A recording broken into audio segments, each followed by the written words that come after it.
The people spoke. The legislature listened. A bill to repeal subsection 8 sailed through all committees in both the House and Senate with almost no opposition. It passed both chambers. All that remained was the governor's signature, and subsection 8 would have finally been laid to rest, consigned to the legislative trash heap where it has always belonged. But that didn't happen. Governor DeSantis vetoed HB 6017, and the legislature chose not to override him. So, what now? You could do what some so-called advocates have done and say, well, we fought a good fight. See you next year. Yes, that's an actual quote.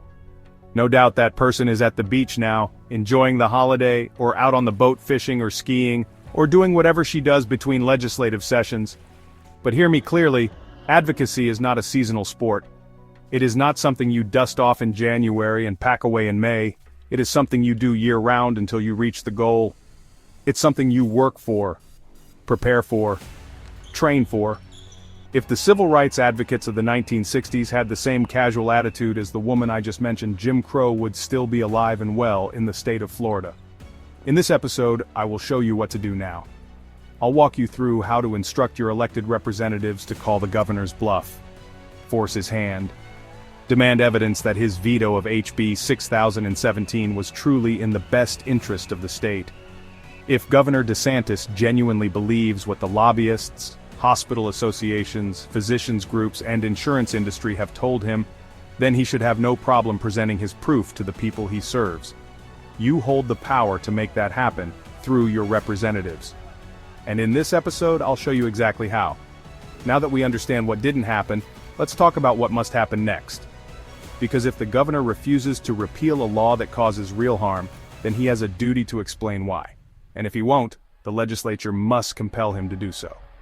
This is not politics. This is oversight. And that is where we begin.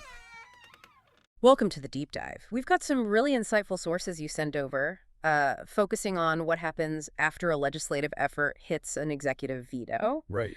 Specifically, we're looking at the recent Florida situation with HB 6017.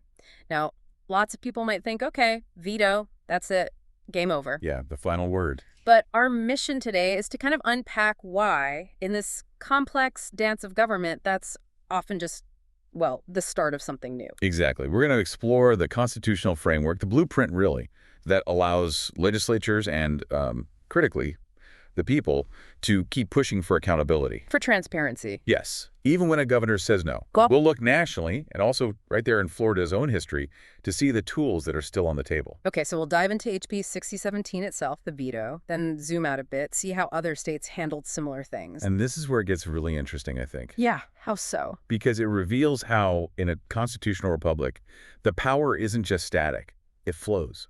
Ultimately, it resides with you, the citizen. Right. Let's kick things off then. HB 6017. What was it actually about, and why was it such a big deal? Okay. So it aimed to repeal a specific part of Florida law statute 768.21, subsection 8. Just rolls off the tongue. Doesn't it? But what it boils down to is this. That subsection limited who could sue for medical malpractice in certain very tragic circumstances. It denied standing to some families, right? Meaning they couldn't even get their case heard in court. Exactly. And what was remarkable here was the legislative support. This wasn't some squeaker of a bill. No, the number was huge. 93%.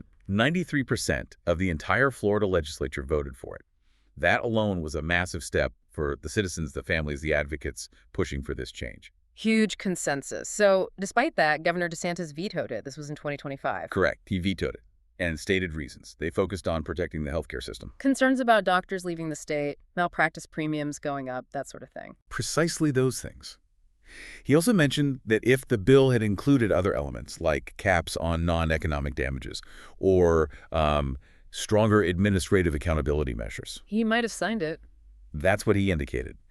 But here's the crucial point for our discussion. That veto, while significant, doesn't just wipe the slate clean. It doesn't end the legislature's job. Not at all. It doesn't extinguish their oversight responsibility. And importantly, it doesn't absolve the executive branch, the governor's office, from needing to address the underlying problem that 93% of the legislature just voted to fix. Okay, so that's the core tension. The governor says no, despite overwhelming support. What happens next? Does the whole thing just stall out? You might think so, but actually, looking around the country and at the constitutional setup, it's often just the beginning of a new chapter. A new phase. Exactly. Yeah. Legislatures across the U.S. have shown they can compel executive action. They can assert their oversight power even with resistance, even after vetoes. There are precedents. It's like a constitutional roadmap. Okay, give us some examples. Where has this happened? All right, let's look at Nebraska. Just recently, in 2024, their legislature really had to step up and reinforce its oversight authority. Why? What was happening? Well, the executive branch was resisting transparency.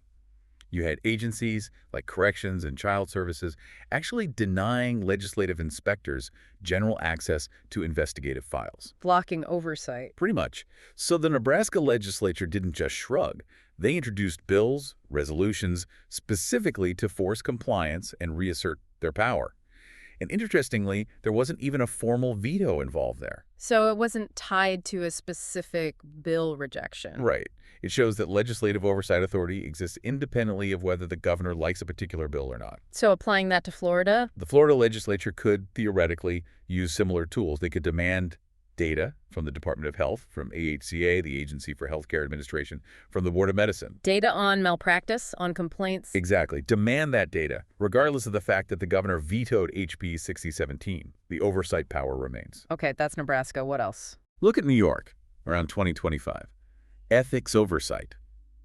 The legislature and the courts there had to defend the independence of their Commission on Ethics and Lobbying. And against challenges from Former Governor Andrew Cuomo.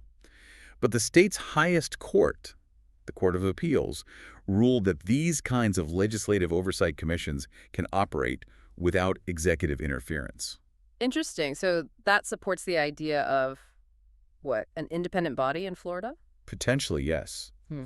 It suggests Florida's legislature could set up something like an independent medical malpractice task force using its own authority, even if the governor wasn't fully on board. And it highlights the court's role, too. Absolutely. Upholding the people's right to accountability. Okay, one more example you mentioned was Illinois. Right, the Healthcare Justice Act. Right. This is back between 2004 and 2007 under Governor Blagojevich. What happened there? Illinois passed this act to tackle big problems with healthcare access and costs. And even though there was some executive reluctance, the legislature went ahead and created a task force. What did the task force do? It gathered its own data, held public hearings. It really drove the process forward on addressing those systemic issues. So the parallel for Florida is pretty clear. Very clear. HB 6017 got vetoed, okay? Yeah. But the Illinois model shows the legislature could still say, right, we need answers. They could create a new 2026 medical accountability task force. To get that independent data on malpractice, insurance, doctor migration, how well the current oversight is working. Exactly. Illinois proves legislatures can take the lead even if the executive branch seems hesitant or, stuck. This really pivots the conversation, doesn't it? It raises a big question about the governor's role after the veto. It does. Does vetoing a bill mean the governor's obligation ends there? Especially when you have lots of credible complaints from citizens about a system potentially failing. You might think the veto is the final executive action, but you're suggesting otherwise. Well, the sources we looked at suggest a broader view. A governor isn't just a legislative gatekeeper. They're the chief executive. Right. The CEO of the state, essentially. They oversee AHCA, DOH, the medical board. They appoint the leaders of those agencies. They have a fundamental responsibility to respond when there are signs of breakdowns in justice or public trust. So when people bring forward repeated, seemingly substantiated claims like the ones around this Florida statute, the governor has a kind of parallel duty, an affirmative duty, based on their executive role, to investigate, to look into it, and potentially initiate reforms using other tools they have. Okay, so if repealing the law via the bill is off the table because of the veto, what are those other tools? What could the governor do? Several things. They could issue executive orders. Tell AHCA, DOH, the medical board, produce detailed reports. I want to see the numbers on malpractice complaints filed, investigated, resolved. Use their direct authority over the agencies. Precisely. Or they could create their own governor's task force. Have it independently review how medical negligence cases are handled administratively, especially those affected by subsection 8. Get an independent look at the process. Yes. And there's also the option of sunshine reviews, public hearings, maybe civilian oversight panels, looking specifically at how complaints are handled now. Bring it into the light. So the argument here is that simply citing concerns about protecting the healthcare system isn't enough if, at the same time, there isn't a visible effort to investigate the very complaints that prompted the legislative action in the first place. That's the tension the sources highlight. Claiming to protect access, but maybe not fully addressing quality issues, worrying about doctors leaving, but not offering a clear path for citizens who feel shut out of the justice system. Blocking one potential fix without actively pursuing another. It raises questions about, well, finding a comprehensive solution. Now, what's really fascinating, and you hinted at this, is that Florida doesn't even need to look only at Nebraska or New York. There's history right here. Absolutely. We don't have to just look outward. Florida has its own blueprint from the past. This relates to how subsection 8 came about in the first place. Exactly. Back in 1990, when it was created, the whole justification came from medical and insurance lobbies. They were claiming a crisis. Doctors fleeing the state, premiums skyrocketing. Sound familiar? Very familiar. But here's the key thing the legislature did back then. They didn't just take the lobbyist's word for it. They investigated. Yes. They convened a task force. This was in 1988, before the law was passed. To check the facts. To see if those claims were actually valid. To gather the data. And because of that pressure, that evidence-based approach, they ultimately did change the law, creating subsection 8. But it was based on that investigation. Which provides a perfect model for today, right? It really does. Yeah. Because the data used back in 1990, it's over 3 decades old now. Things have likely changed quite a bit. You'd assume so. And critically, no similar task force has been authorized since 1998 to actually re-examine those initial claims or check how the administrative system is protecting patients now. So when you see that 93% vote for HB 6017, it's not just the legislature speaking, it's reflecting a broader public sentiment, maybe. The sources suggest it reflects a kind of constitutional momentum. The people, through their representatives, are effectively saying, okay, show us the current data, prove these ongoing justifications. Which makes the idea of a new 2026 medical accountability task force feel less like just an option and more like, well, an imperative. Following Florida's own successful historical precedent, yes. And you'd want this task force to be comprehensive. Who should be on it? You'd need people from the state agencies, of course, DOH, AHCA, the Board of Medicine.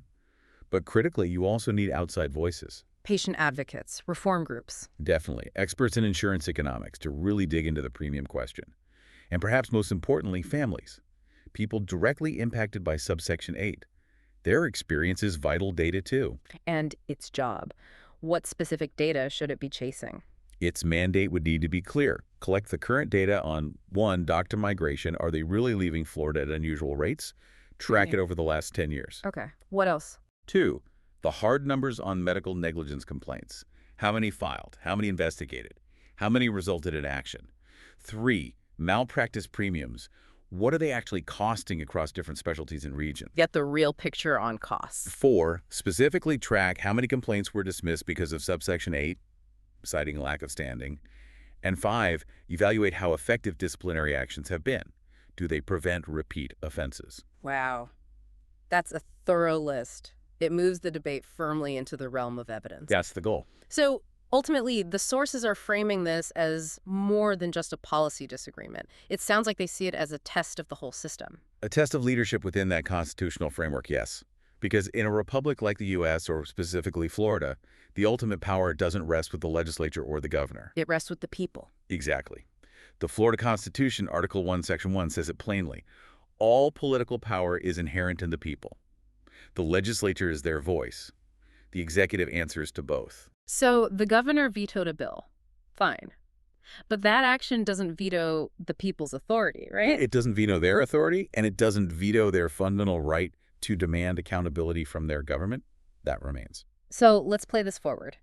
Imagine the legislature does create this 2026 task force. Good. And it does its work, gathers all that data you lifted, produces a solid, well-reasoned report. Data-rich, evidence-based. And let's say that report shows, maybe, that subsection 8 does deny justice in many cases, that the state agencies maybe aren't investigating effectively enough, and that malpractice insurance rates aren't significantly tied to whether these families can sue. Okay, a hypothetical finding based on data.